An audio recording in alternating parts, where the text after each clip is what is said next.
was, if you see the punch, the kind of, like, you cannot give a 14-year-old child that kind of, it was all my upper court, everything. Then I fell backwards. I couldn't hold myself. And the next thing, I started trying to, I said, okay, she was pushing me to talk. I started thinking, because then I was reading a lot of Muse and Bones, right? I hadn't had sex before, but at least I knew what it was about. I knew how they do it. So I started explaining to her. I told her, okay, the boy just told me to lie down. I lied, the boy now stayed on top of me. She said, the boy remove your pants. I said, no. She said, straight. But okay, yes, he removed my pants. And she told me to remove it as the boy did. I had to pull, because I was wearing a gown. So I had to pull off my gown, and I was wearing a dress, and I removed my pants. I said like this. She said, I spread your leg. I opened my leg. And then I tried to struggle. My father placed his leg on top of my chest. I couldn't move. And the next thing, she went into the kitchen. She brought same Cameroon pepper, mixed it with kerosene. So I was bracing myself. I closed my eyes.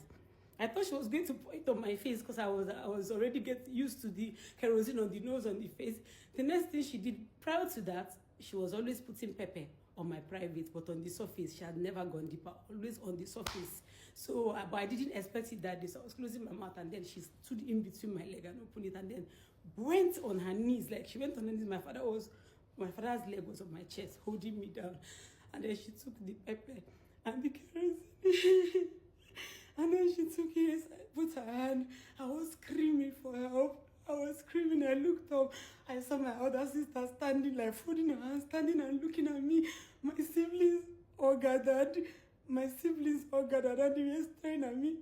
My mom put, so then, and I started feeling pain. And then she went stiff and she broke my hymen. And she put her hands, like she's inserted her hands so deep into my vagina. And then the pain made me numb. All the pain, all the blood, all the things on my face, I wasn't feeling those ones. I started feeling. It was so painful that I only heard my younger brother, my immediate younger brother. I still remember his voice when he said, meaning you people wanna live this girl, it's too much. You people wanna live her. And then my mother like showed him to get out of here, because he was small, he's my immediate younger brother. And they were all watching. She kept putting the hands. She kept, like, she wanted the kerosene and the Cameroon pepper to enter. I don't know if she wanted to put it inside my womb, but she kept putting. She knew. When she put her hands, she knew that I was still a virgin. She knew that what she was accusing me of, I didn't do it. She could have stopped at that moment, but she did not. She